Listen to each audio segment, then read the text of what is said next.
അമേരിക്കയിലെ യു.കെയിലെയും ആരോഗ്യ ചികിത്സാ സംവിധാനം പെട്ടെന്ന് ആശുപത്രിയിൽ പോയി കയറി ചികിത്സ തേടാൻ പറ്റുന്ന ഒന്നല്ലല്ലോ. യു.കെയിൽ എന്ന് പറഞ്ഞാൽ NHS ആണ്. അപ്പോൾ അവിടെ എല്ലാം ഫ്രീ ആണ്.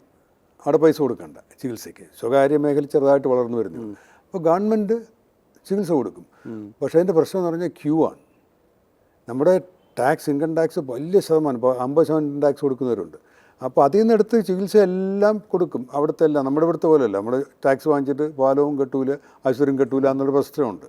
മറ്റിടത്ത് അങ്ങനെയല്ല വരും. പക്ഷേ ഇൻസെൻറ്റീവും ഡോക്ടർമാർക്കില്ല എന്ന് പറഞ്ഞാൽ ചികിത്സിക്കാം, പിന്നെ ഉള്ള സൗകര്യം അനുസരിച്ച് ചികിത്സിക്കുകയുള്ളൂ, ബെഡുള്ളപ്പോൾ ചികിത്സിക്കുകയുള്ളൂ. അപ്പോൾ ചില ചികിത്സകൾക്കൊക്കെ അപ്പോൾ അവിടെ സംവിധാനം എന്ന് പറഞ്ഞു കഴിഞ്ഞാൽ അടിയന്തരമായിട്ടാണെന്നുണ്ടെങ്കിൽ ആംബുലൻസ് പിടിച്ച് പോകണം.